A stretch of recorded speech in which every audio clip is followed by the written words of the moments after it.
ఈ 16 రోజుల పండుగ ఎందుకు చేస్తారు స్వామి భగవంతుడికి? కళ్యాణం అయిన తర్వాత కళ్యాణం జరిగింది. దీనికి 16 రోజుల తర్వాత మళ్ళా 16 రోజుల పండుగ అని చేస్తారు. కారణం ఏంటంటే భగవంతుడు షోడశ కళా పరిపూర్ణుడు, అంటే 16 కళలతో విరాజిల్లుతూ ఉంటాడు. అందువల్ల ఆ రోజున ప్రత్యేకంగా ఆయనకు మళ్ళా కళ్యాణ మహోత్సవం మాదిరే జరిగి పండగ మాదిరి చేస్తారు. కాబట్టి దాన్ని 16 దినాల పండగ అంటారు. అది చేసి మనం ధరించుకోవడానికి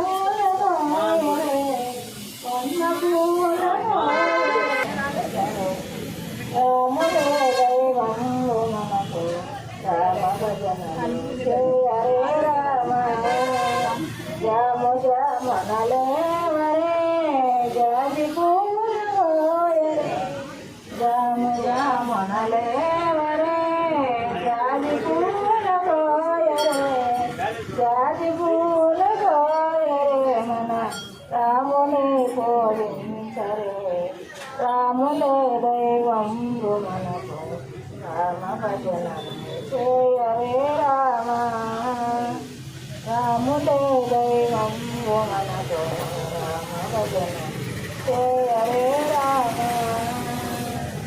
పన్నెండు శిరసుల పామురారమా పడగలెత్తి ఆడురా, పన్నెండు శిరసుల పామురారమా పడగలెత్తి ఆడురా.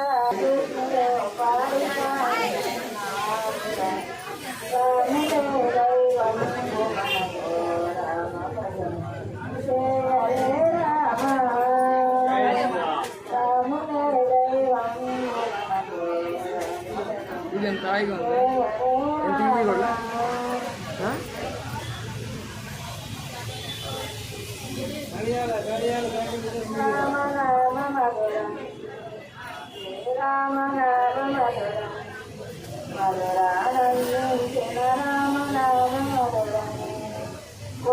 కారణమున తలసిన వారికి ఉన్నతమైన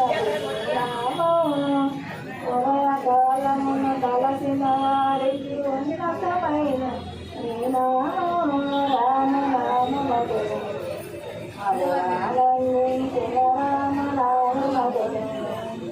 పందిరేళ్ళను తలసిన వారికి సాయమైన రామ, పందిరేళ్ళను తలసిన వారికి సాయమైన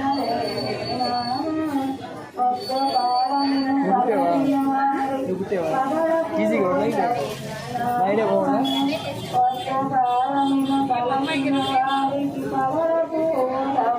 రామ నామ మధురం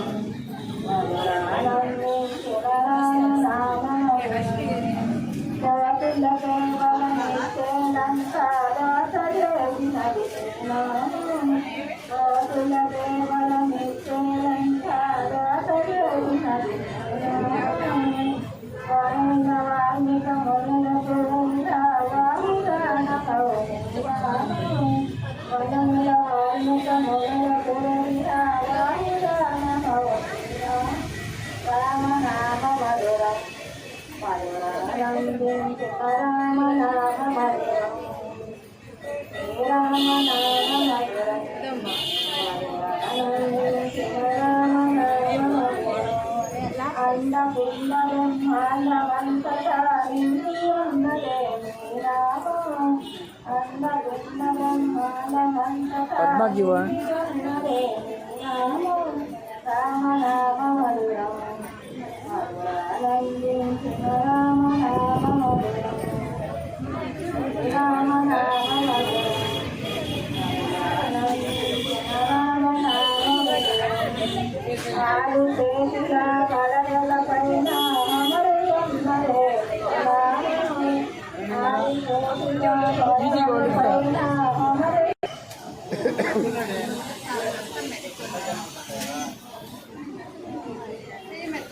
జై శ్రీరామ్.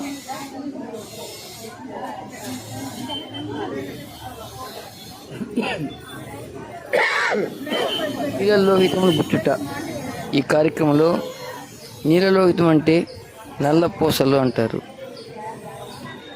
ఈ కార్యక్రమాన్ని ఈ నల్ల పూసలని ప్రతి సంవత్సరం ఇలా చేస్తుంటారు. మళ్ళీ ఒక్కొక్కరు ఒక సంవత్సరం తీసిన తర్వాత ఈ కళ్యాణం అయిన తరంతరం మళ్ళీ కొత్తగా మారుస్తూ ఉంటారు.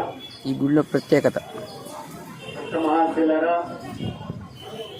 మన జనతాపేట సీతారామచంద్రుల వారి దేవస్థానము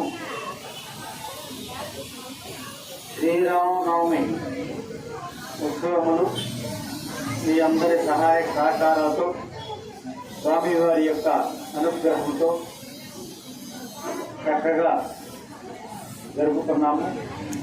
ఈరోజు స్వామివారి 16 రోజుల పండుగ సందర్భముగా మన రామ కుటుంబాన్నంతా కూడా చక్కగా ఒక దగ్గరకు చేర్చి ఆ సీతారామచంద్రుల వారి అనుగ్రహము అందరికీ కలగాలని, ప్రతి కుటుంబానికి ఆ శ్రీరాముని యొక్క సీతమ్మ తల్లి యొక్క అనుగ్రహము అందరికీ కలగాలని ఉద్దేశంతో అందరిని కూడా ఆహ్వానించాము. ఆ ఆహ్వానాన్ని మన్నించి చక్కగా చేసి ఈ యొక్క కార్యక్రమాల్లో పాల్గొని సీతారామచంద్రుల వారి యొక్క అనుగ్రహకు పాత్రగాలని మనం చేస్తున్నాము. ఎంతోమంది ముందుకు వచ్చి ఈ కార్యక్రమాన్ని చక్కగా